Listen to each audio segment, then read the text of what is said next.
Bangkay nang natagpuan sa Bulacan ang isang babaeng minor de edad na halos isang linggo nang nawawala sa Caloocan. Pasintabi po sa mga kumakain. Ang biktima nakitang nakasilid sa maletang palutang-lutang sa ilog.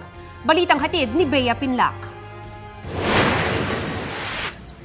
Nakitang palutang-lutang ang maletang ito sa ilog sa San Jose del Monte, Bulacan. Inirereklamo ng mga residente ang nakakasulasok na amoy mula roon. Nang puntahan ng pulisya kagabi ang Sapang Alat River, tumambad sa kanila ang bangkay ng isang babaeng menor de edad na halos isang linggo nang nawawala. Nakita po namin yung isang slightly open na maleta and visible po doon, makikita po na agad natin na mayroon pong bangkay sa loob.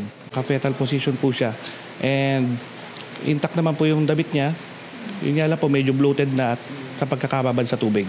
May mga sugat din daw sa katawan ang biktima. Tinitingnan din ng pulisya kung inanod lang ang maleta patungo sa bahagi ng ilog na sakop ng Bulacan. Sa sunod naman ng ulan, dahil ilog ngayon, hindi natin masasabi kung inanod ba, pero may possibility na doon din talaga. Ayon sa pamilya ng biktima, nagpaalam ang babae na pupunta sa bahay ng kaibigan niya gabi noong February 7. Tawag yung last niya pong kausap na kaibigan niya na pinipilit po siyang sunduin daw po yung kaibigan niya kasi binubugbog daw po ng asawa. Rinig din daw ang tila pag-aalangan ng biktima na pumunta sa bahay ng kaibigan habang kausap ito sa telepono.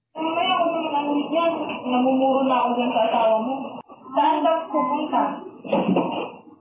Nakuhanan din sa CCTV habang naglalakad ang biktima patungo sa bahay ng kaibigan niya nung gabing yun.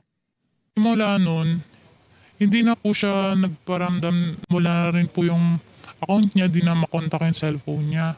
Sunod na raw nilang nakita ang kaanak na wala ng buhay at nakasilid sa maleta. Sobrang grabe. Nakita ko yung itsura ng katawan ng kapatid ko. May butas din eh. Tapos saan yung mukha niya? Hindi ko na siya makilala. May mga person of interest nang tinitignan ng pulisya sa pagpatay sa biktima. Nakikipag-coordinate din po tayo sa Caloocan para sa mga details pa na pwede pang makatulong sa clues sa ating investigation. Bea Pinlac, nagbabalita para sa GMA Integrated News.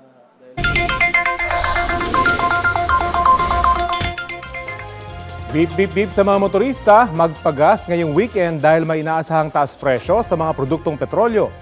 Sa estimate ng Oil Industry Management Bureau ng Department of Energy, batay sa 4-day trading, nakikitang tataas sa Martes ng 45 hanggang 75 centavos ang kada litro ng gasolina. 30 hanggang 60 centavos naman ang inaasahang dagdag sa kada litro ng diesel, habang 15 hanggang 30 centavos sa kerosene. Posible pa yung magbago batay sa resulta ng kalakalan ngayong Biyernes. Ayon sa DOE, isa raw sa mga dahilan niyan ang lumalalang tensyon sa Middle East at umiigting na sanksyon ng Amerika sa Iran at Russia. Sa ibang balita, nasunog ang ilang bahay at isang paaralan sa Antipolo, Rizal kagabi. 4 na pamilya ang apektado. Balitang hatid ni Bam Alegre. Ganito kalakas ang paglagablab ng apoy sa 4 na bahay at isang private school sa Barangay San Isidro, Antipolo, Rizal pasado alas 9 kagabi. Sa bilis sa pagliyab ng apoy, itinaas ng Bureau of Fire Protection ng sunog sa ikalawang alarma. 45 fire trucks ang tumugon sa panawagan para apulahin ang apoy. So far, 4 na bahay yung nadamay at saka isang eskwelahan. Yung bahay ay halos umabot ng 200 square meter at yung eskwelahan umabot ng 400. So ang damage na estimate so far sa ngayon ay umabot ng 9.6 million. Tuluyan na apula ang apoy pasado alas 10 kagabi. Lungkot ang nararamdaman ni Becky dahil pinaghirapan ng pamilya nila na itayo ang paaralang ito, pati ang kanilang bahay. Gayunman ang mahalaga raw sa ngayon, ligtas sila mag-anak. At sumisigaw yung anak ko na sunog, kaya nagbubuhos kami ng water sa likod. Kaso lang, sabi ng mga kaibayan, hindi kaya. Mixed feelings. But I just tell myself the Lord has a special plan. He has a purpose for everything. Ayon sa BFP, walang naitalang sugatan o namatay sa sunog. Sa kasagsagan ng pagkapula sa apoy, nagkaroon ng ulat na may isang batang nawawala. Pero kalaunay natukoy na ang kinaroroonan niya. So far wala naman po. Yun namang una nabalita kanina ay negative naman po siya kasi nailabas agad siya. Kaya lang sa dami ng tao na nasa area, nung time na hinahanap siya, hindi agad makita. Pero sa ngayon, na-recover na po siya at nakita na ng magulang. 4 na pamilya ang naapektuhan ng sunog. Bibigyan sila ng assistance ng lokal na pamahalaan. Tayo po sa Barangay San Isidro ay magbibigay po ng tulong pinansyal para sa mga pamilya na nasunugan. At the same time po, magkoconduct po kami ng donation drive, whether in cash or in kind, para po makatulong din po sa kanila. Nagpapatuloy ang investigasyon ng BFP Antipolo sa pinagmulan ng apoy. Bam Alegre, nagbabalita para sa GMA Integrated News. Mga kapuso, araw na ng mga puso. Sa mga balak i-surprise ang minamahal, kamustahin na natin ang presyo ng mga bulaklak sa Dangwa, Maynila. May ulat on the spot, si Oscar Oila. Oscar! Yes, ma'am. Gaya nga ng inaasahan, abalang-abala na ang mga tindahan ng bulaklak dito sa may Dangwa, lungsod ng Maynila. Kaliwat kanan na mga bentahan ng mga bulaklak na nagkakahalaga ng 150 to 250 pesos kada piraso hanggang sa umaabot na 4,000 piso kada flower setup. Bukod sa mga naglalako ng bulaklak, abala na rin ang mga namimigay ng kondom na taon-taon nang nangyayari dito. Tinapatan naman sila ng ilang pro-life group na nag-aalok naman ng rosaryo at tsokolate sa publiko kapalit ng mga natanggap nilang pamigay na kondom. Ayon sa grupo, naniniwala sila na ang kondom ay nanghihikayat lang ng premarital sex na lubos daw nilang tinututulan. Marami parang paraan ng pagpapakita ng pagmamahal bukod sa pakipagtalik at yan daw ang dapat matutunan ng mga kabataan. Samantala, inaasahan naman, Mav, na sa buong maghapon talagang magiging abala dito sa may Dangwa sa dami ng mga namimili ng bulaklak. Mav? Maraming salamat, Oscar Oida.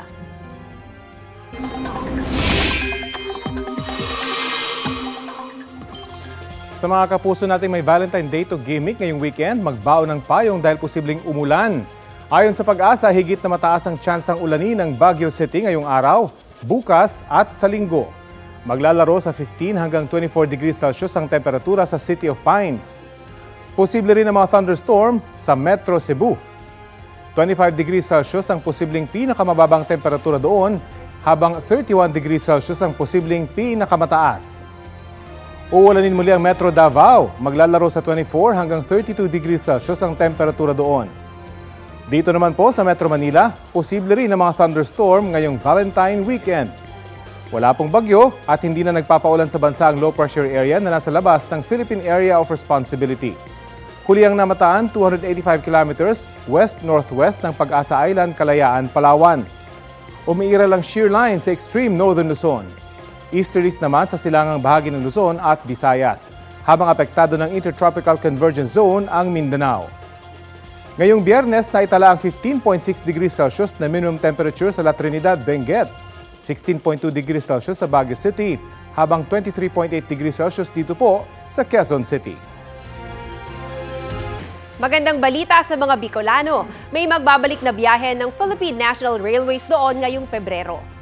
Yan ang biyaheng Naga-Legazpi-Naga na magsisimula sa February 26. 4:49 a.m. ang unang biyahe ng tren sa Legazpi patungong Naga. 5:30 p.m. naman ang biyahe mula Naga papuntang Legazpi. Kuha yan sa isang computer shop sa Cebu City. Abala sa pagko-computer ng lalaking yan nang lumapit ang isa pang lalaki at pinagsasaksak siya sa tagiliran. Naaresto ang tumakas ng suspect sa follow-up operation. Base sa investigasyon, ex-convict ang suspect at napagkamalan daw niyang police asset ang biktima na dahilan ng pagkakakulong niya noon. Aminado ang suspect sa krimen at sinabing nagsisisi sa ginawa. Naharap siya sa reklamong frustrated murder. Nagpapagaling naman ang biktima mula sa mga tinamong saksak. Na-rescue sa Pasay ang mahigit 30 Indonesian na iligal umanong dinetain ng mga Chinese. Sa Parañaque naman, nasagip ang isang Chino na dinukot at tinorture umano ng kanyang mga kababayan. Ang mga naarestong suspect, konektado raw sa Pogo. Balitang hatid ni Jomer Apresto, exclusive. 自己说怎么整吧？我在努力啊，我真的在努力啊。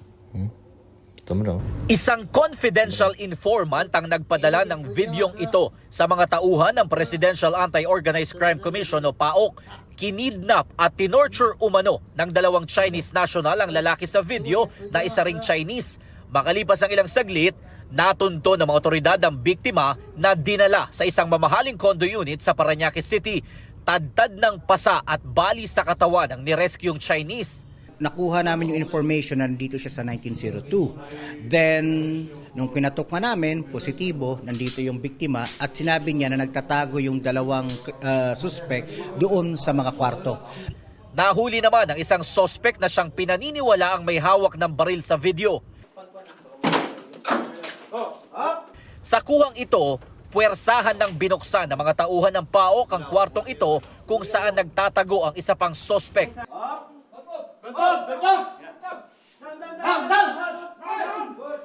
Nahuli rin siya ng mga otoridad. Dito sa kwartong ito sinasabing tinorture ng mga suspect ang Chinese national na biktima. Kabilang sa mga na-recover ng PAOK dito ang ilang kagamitan tulad nitong mga panaksak at pamalo na ito. Sabi ng PAOK, hindi pa malinaw sa ngayon ang dahilan kung bakit kinidnap at tinorture ang biktima. Pero may posibilidad daw na sangkot sa iligal na pogo ang mga suspect at miyembro din ng isang malaking grupo. Talamak na kasi yung kidnapan dito sa area ng Southern Metro Manila ng mga Chinese nationals. Kung ano man ang kadahilanan, minsan pinapatubos, minsan may mga pagkakautang. Isa sa ilalim sa immigration biometrics sa mga suspect at ite-turn over sila sa pulisya para sa investigasyon. Wala silang pahayag.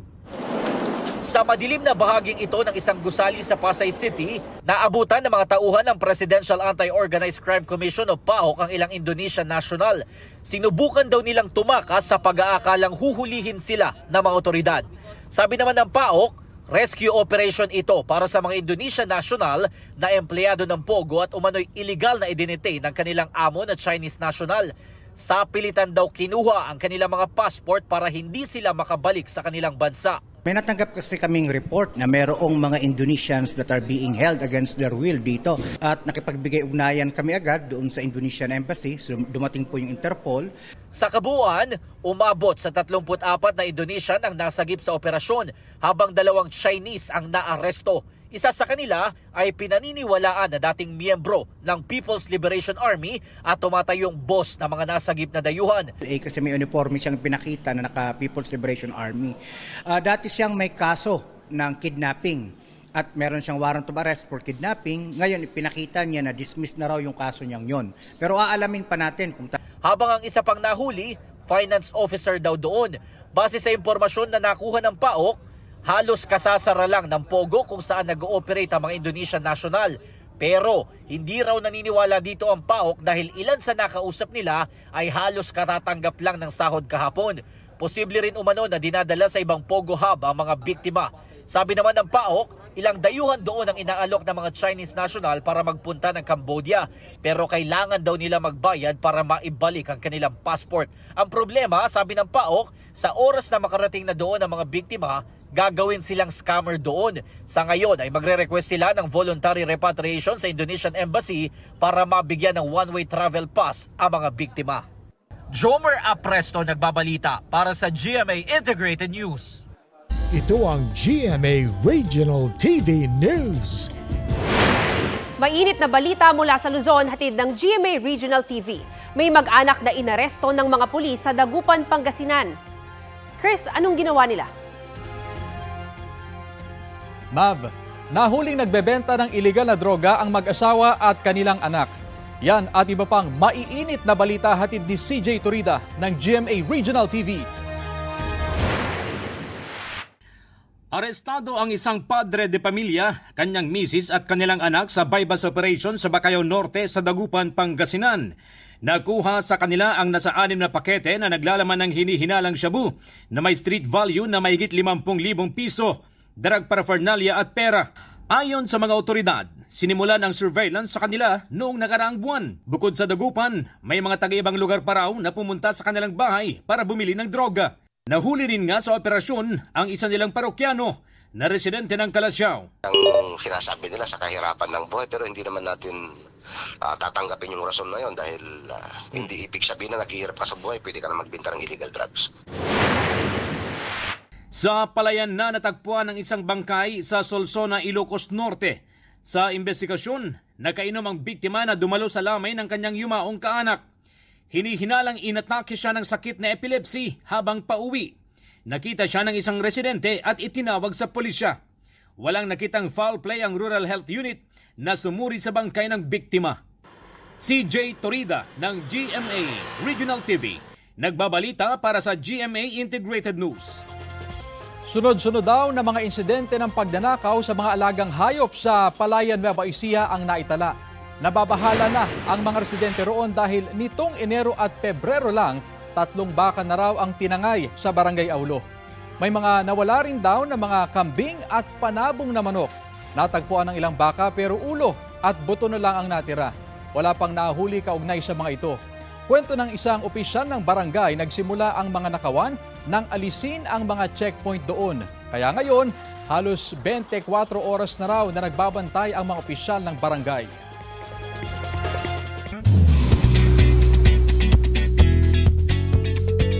Friday latest na mga mare at pare. Ikinwento ni GMA's Prime Gem Bianca Umali ang kanyang naging reaksyon tungkol sa umano'y issue sa pelikula nilang mananambal ni superstar Nora Honor. Sa kanyang pagsalang sa GMA Integrated News interviews, inamin ni Bianca na nagulat at naging emosyonal siya sa ibinatong billing issue sa gitna ng kanilang press conference nitong February 6. Pero para sa kanya, malaking karangalan na ang makatrabaho ang National Artist for Film and Broadcast Arts. Bonus na lang daw ang billing at ang nauwi niyang Best Dramatic Actress Award mula sa Jinseo Arigato International Film Festival last year. I was shocked. It became an emotional moment for me to be working with our superstar and with our national artist is already an honor. And that is everything I need. Everything else that comes from it, the billing, even the award that I won, is already a bonus na lang. Ngayong Love Month, huwag basta-basta magpapaloko. Yan ang paalala ng PNP Anti-Cybercrime Group kasunod ng mga naitalang kaso ng love scam. Isang lalaki naman ang naaresto dahil sa pambablackmail umano sa kanyang ex-girlfriend na ipapakalat ang kanilang maselang video. Balitang hatid ni June Veneracion. Pahirapan ang pag-aresto ng PNP Anti-Cybercrime Group sa lalaking ito sa Tarlac.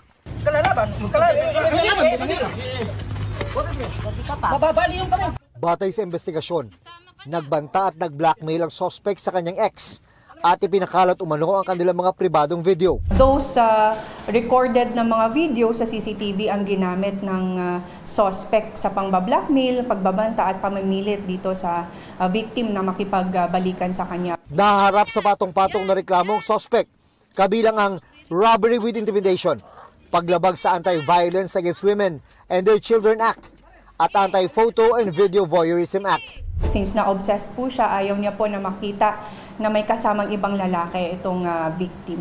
Ngayong buwan ng pag-ibig, nagpaalala ang PNP-ACG na mag-ingat sa mga nanloloko sa social media. Maging mabusisi po tayo, mas mainam po na kausapin natin kung hindi man through call, mag-video call po tayo para at least maiwasan po nating mabiktima ng scam. Nitong Enero, 8 insidente ng love scam ang naitala ng ACG. 72 naman para sa buong 2024. Edad 20 hanggang 30 ang madalas na biktima na karamihan ay naloko sa Facebook. June Veneracion, nagbabalita para sa GMA Integrated News. Ngayong ban na ang mga pogo sa bansa, tinatarget ng ilang senador ang mga tinatawag na Philippine Inland Gaming Operator o PIGO. Mas nakakabahala raw ang mga ito dahil pawang mga Pilipino ang customer ng online sugal. Inusisa rin sa Senado ang mabagal umunong deportation ng mga dayuhang pogo worker. Narito ang aking report. Kahit banned na lahat ng pogo, marami pa ring dayuhang trabahador nito ang hindi pa nadedeport sa kani-kanilang bansa. Yan ang lumabas sa pagdinig ng Senado na ikinadismaya ng ilang senador. Ang napailabas na ho natin, Mr. Senator, is a total of 3,024. 10% lang. So, yan. Why is that? Yan po are those that are apprehended or arrested in various operations by BI and or PAOK. meron tayong 27,000 foreign nationals na dati nag-work sa Pogo at hindi nyo na-account kung nasaan po sila. Meron po kaming close coordination sa Bureau of Immigration at lalo na rin po sa PAOK and NBI. Sa isang raid nga nitong Enero sa Parañaque, kalahati lang sa 438 na nahuli ang na-deport. Nung mga nahuli ho kasi, wala yung passport. So we have requested from the embassy for their travel documents. Paglilinaw ng BI, mas marami nang napalabas nung nakaraang taon. Iginiit din ng PAGCOR na tinutuntun na ang maliliit at illegal ng POGO operation na isinusumbong sa kanila ng ilang concerned citizen. Some of these have gone on guerrilla operations already. May mga nasa bahay-bahay na. We're finalizing this target package. We will endorse it to PAOK. Yung iba pumunta na daw sa mga islands. Pinatututukan din ang mga travel agency na nag-i-issue ng mga peking dokumento sa foreign nationals. Kailangan po natin tignan ng anggulo na meron inside job. Possible na ito ang dahilan ng pagpapatuloy ng pagpasok ng mga foreign nationals sa Pilipinas gamit ang mga fake documents. Tulad sa niraid ng PAOK kamakailan kung saan nakakuha ng maraming government-issued ID, birth certificate at marriage certificate na orihinal galing sa Philippine Statistics Authority pero peke ang mga taong nakasulat. They issued Philippine passport dun sa mga foreign nationals and then pinapalitan po nila ng mga pangalan. May mga contact pa rin po sila sa mga government agencies. And yun nga ho sir yung ni-request namin with other agencies.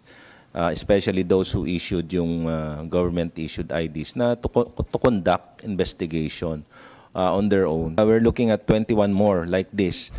Sinita rin ng mga senador ang anilay mahinang regulasyon sa mga PIGO o Philippine Inland Gaming Operator. Dapat daw mas maalarma tayo rito kaysa sa POGO. Ang hari ng kasamaan ay itong PIGO dahil ang mga manlalaro ay Pilipino. Darating yung time, tataas yung krimen. Dahil lulong ang napakaraming Pilipino sa PIGO, online gaming. It has to be regulated. With regard lang po to the responsible gaming program which covers po both yung sa mga land-based natin at saka yung online din po currently, meron naman po tayong mga programa po like yung banning program. Pwede po silang mag-ban ng sarili po nila or yung pamilya po nila yung pwede din pong mag-nominate. Nakikipag-ugnayan na rin daw sila sa online payment platforms. Yung mga online providers po mismo, meron na rin po silang ginagawa, mag-set na ng limit. Sa ngayon, may 60 licensees sa online gaming at hindi muna nag-i-issue ng mga bagong lisensya ang PAGCOR. May mga multa naman daw para sa mga delinkwenteng operator pero mungkahi ni Tulfo, suspension o kanselasyon ng mga lisensya. Kaugnay naman ang mga Pilipinong sangkot din sa POGO. Yung mga Pilipino na kasabwat sa illegal na gawain ng mga POGO, especially involving lab scam, na panloko ng mga foreigners, kapag nagkakahulihan, nabibigyan ng ayuda ng TSWD, ay sana yung binigay na ayuda doon, binigyan na sa talagang tunay na dapat bigyan ng ayuda yung mga mahirap na kababayan. Let us compel the DSWD for the next hearings. Mav Gonzalez, nagbabalita para sa GMA Integrated News. Ito ang GMA Regional TV News. Balita sa Visayas at Mindanao mula sa GMA Regional TV. Sugatan ang 13 pasahero ng jeep matapos maaksidente sa Haniway, Iloilo. Cecil, anong nangyari?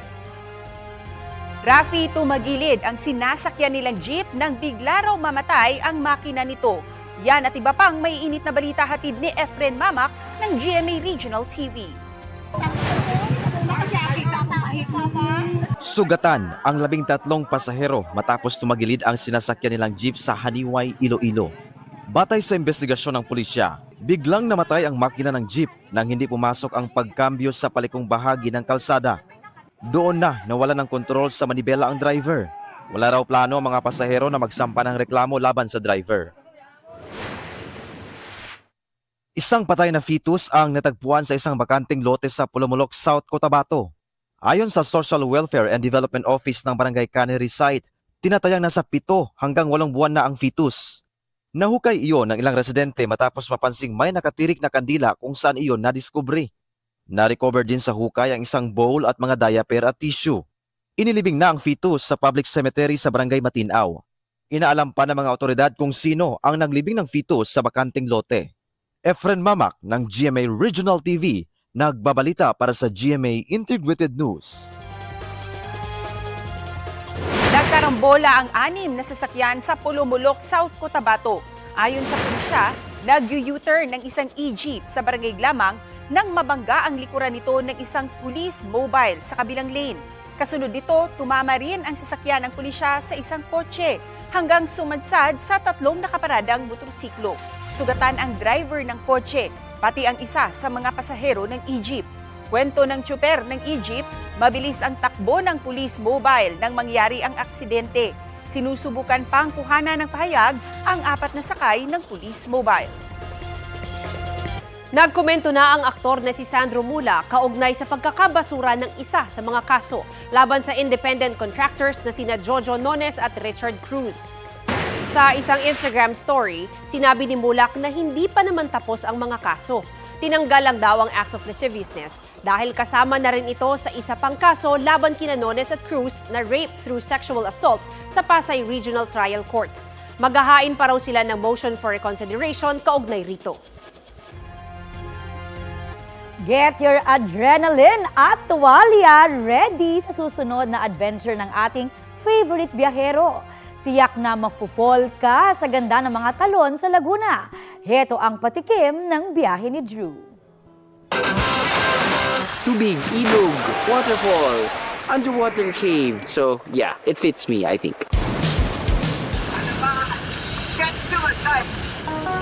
If you have that mindset na go, go, go for adventure, this is the place for you. Biyahing puno ng thrill at excitement. G kayo? Say no more, biheros! Galing.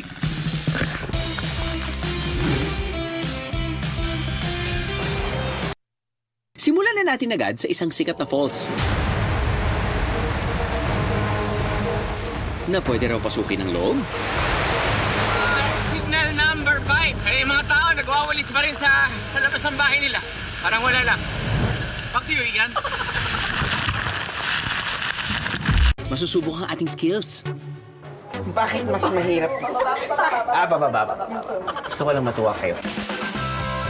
Oh my God!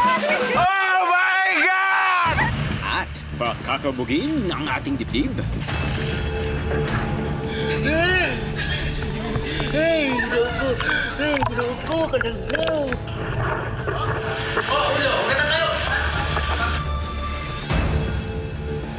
Kapit ng mahigpit, biyeros. Dahil sa araw na ito, ang handog namin sa inyo...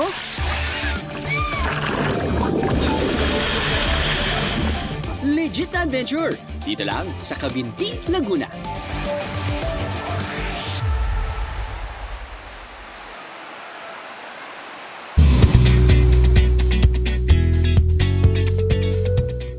Mga mare at pare, nagsi-celebrate ng 40th birthday si Kapuso Global Fashion Icon Heart Evangelista. Splendid si Heart sa kanyang Big 4-0 pictorial with celebrity photographer BJ Pascual. Slay si Heart sa suot na OOTD na nag-match sa backdrop at setup ng pictorial. Sabi ni Heart sa caption, and I quote, "Becoming 40 is just 20, but with better decisions and an earlier bedtime." End of quote. Plus, hashtag Chapter 40. Bumuhos naman ang messages kay Heart mula sa friends and followers. Isa pang nagse-celebrate ng kanyang birthday, si Sparkle star at Maka lead, Zephanie, na 22 na. Instant blessing din para kay Zeph ang araw na ito. Mapapanood na kasi today ang pinagbibidahan ni Zeph na web series na Sparkle Presents Mine. Kasama niya rito ang co-actors niya sa Maka na sina Sean Vesagas at Josh Ford na ready na magpakilig online. Sparkle Presents Mine, mapapanood na yan mamayang 7:30 p.m. sa Facebook page, YouTube Shorts at TikTok account ng Sparkle GMA Artist Center. Dagdag pa sa magpapakilig online at sa mga team bahay ngayong Valentine's. Showing na rin today sa Netflix Philippines ang highest grossing Filipino film of all time na Hello, Love Again. Balikan at muling kiligin sa love story ni Ethan at Joy, played by Alden Richards at Catherine Bernardo. Ang Hello, Love Again ay collaboration project ng Star Cinema at GMA Pictures.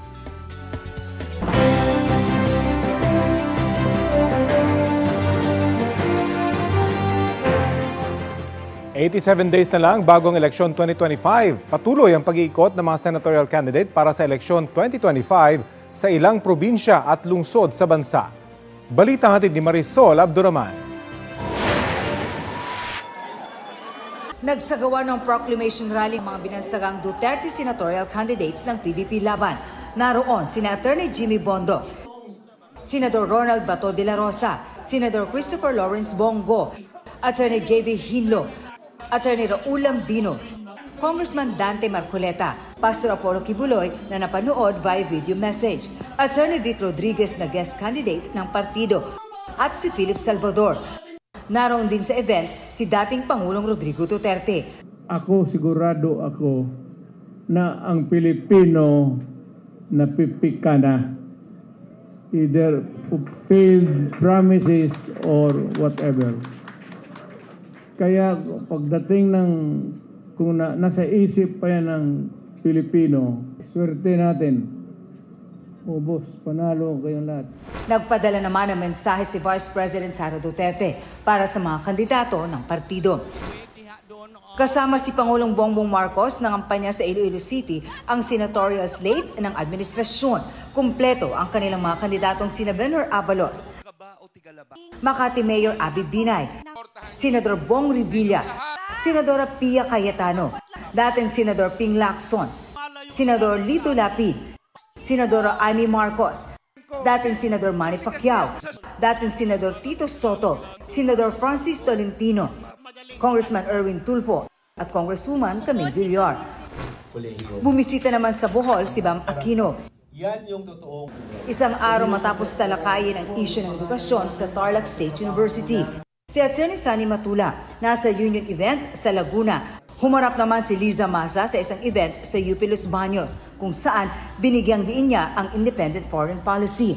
Patuloy naming sinusundan ang kampanya ng mga tumatapong senador sa eleksyon 2025.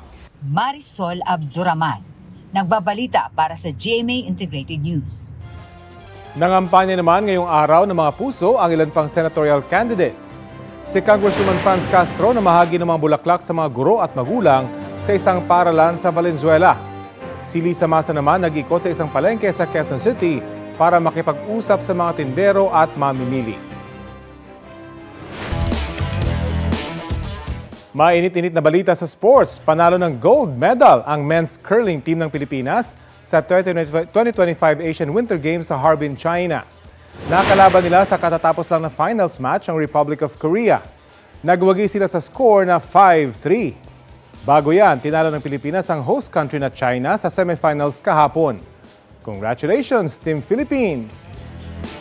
Balik tayo sa mga balita dito sa Pilipinas. Pinasisilip ngayon ng isang advocacy group sa Energy Regulatory Commission ang umano'y sobrang paniningil ng Meralco na aabot daw ng 160 billion pesos sa loob ng 2 taon.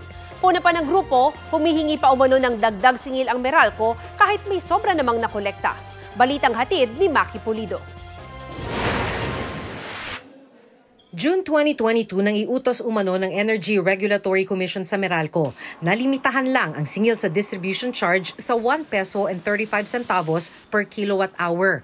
Kabilang na dapat dyan ang metering charge at supply charge. Pero ayon sa National Association of Electricity Consumer for Reform o NASECOR, kung titingnan ang likod ng Meralco bill, naningil ang Meralco ng 2 pesos and 9 centavos para sa distribution, 33 centavos sa metering at 49 centavos sa supply charge.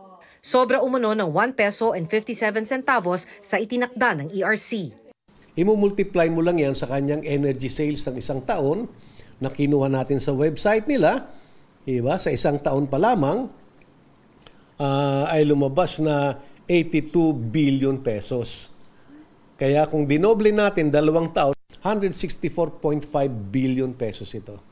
Ang ibig sabihin nito sa electric bill ni Josel, sobra ng 1,122 pesos ang siningil sa kanya ng Meralco. Galing yan sa pagmultiply ng 1 peso and 57 centavos na di umano'y overcharge sa 715 kilowatt hour na kinonsumo niyang kuryente.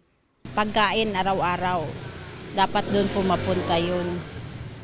Illegal umano ang sobrang paniningil na ito ayon sa NASECOR, kaya sumulat na ito sa ERC. Malaki ang dagok nito, malaking epekto nito sa kanilang prangkisa. Dapat ka ba bang pagtiwalaan ng mga tao? Kinumpirma ng ERC na 1 peso and 35 centavos ang inutos ng ahensya na distribution charge, pero average rate daw ito.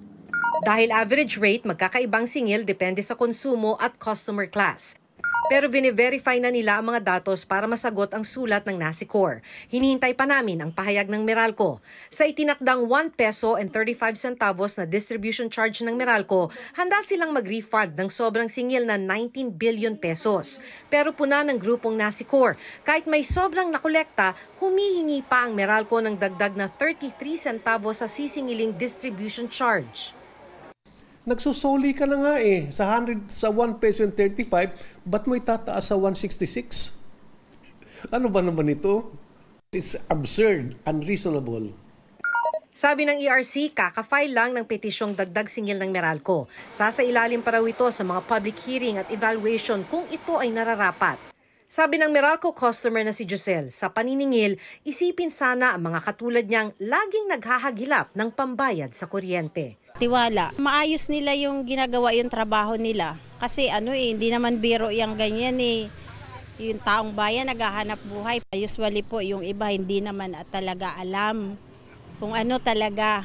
Maki Pulido nagbabalita para sa GMA Integrated News. Love is in the air, lalo na online dahil sa hatid na pakilig ng ilang sparkle couples. Gaya ni na Ashley Ortega at Mavi Legaspi. Sa IG story, isinare ni Ashley ang pagbibigay ng giant bouquet na personal na idiniliver ni Mavi. Priceless naman ang reaction ni Ashley. Kamakailan nang inamin ni Ashley na in a relationship sila ni Mavi matapos silang ilang beses maispatan na magkasama together.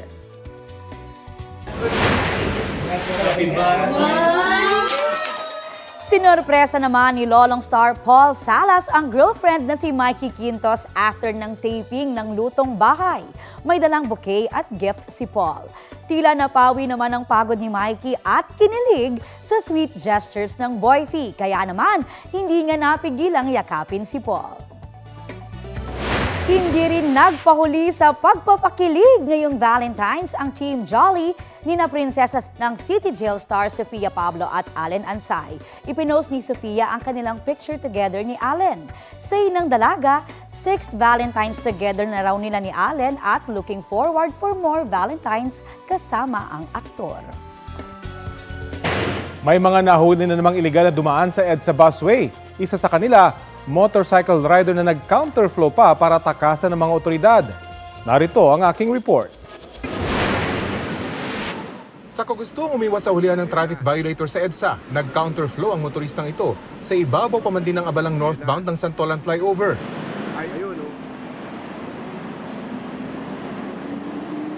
Pero hindi na siya nakawala matapos habulin ng mga operatiba ng Special Action and Intelligence Committee for Transportation o SAIC. Batid naman daw niyang mali ang kanyang ginawa, kaya nang tanungin kung bakit siya nag-counterflow. Wala sa katuwiran sir, kaya hindi ako pwedeng makatuwiran. Alam mo naman sir, tayo mga Pilipino, kung pwedeng takasan minsan ng problema, parang ganun Dagdag na paliwanag ng rider, natakot daw siya nang makita ang mga operatiba ng SAIC. Nahuli na raw siya nito lang nakaraang Disyembre at nagbayad ng 5,000 piso.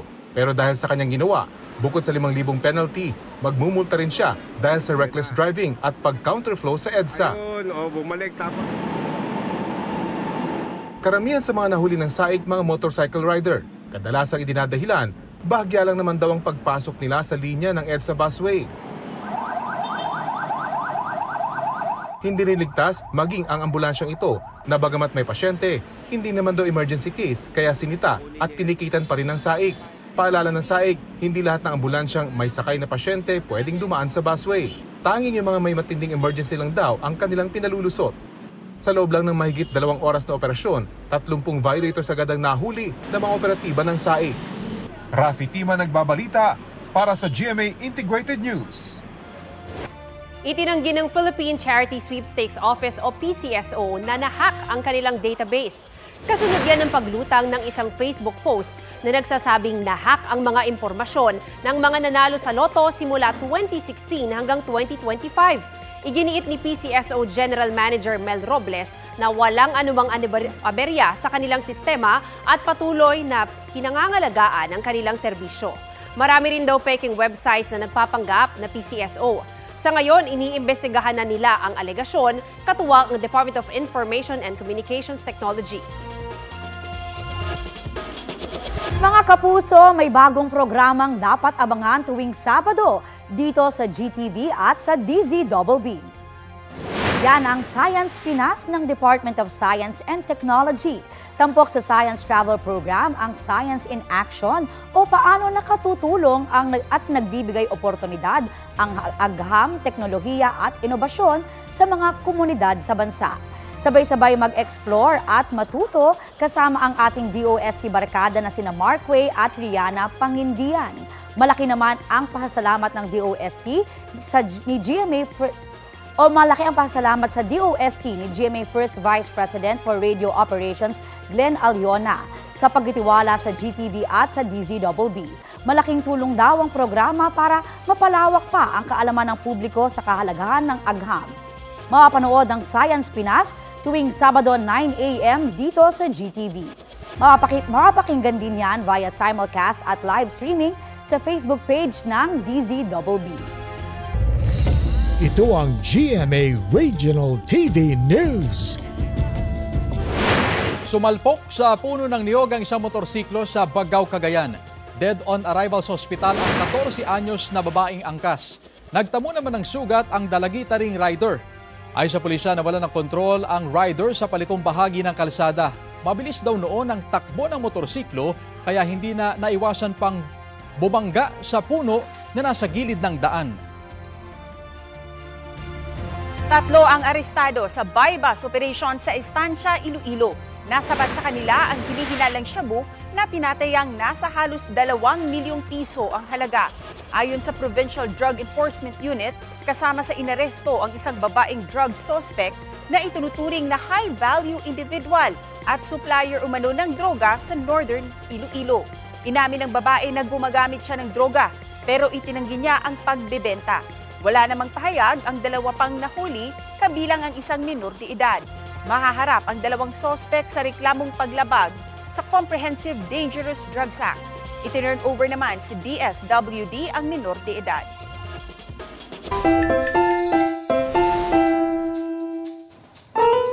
Usapang Fur-ibig ngayong Valentine's Day. Kinatutuan online ang awayan tulambingan ng 2 pusa mula sa Quezon City. Sa kabila raw kasi ng chaotic moments nila, nananaig pa rin ang love.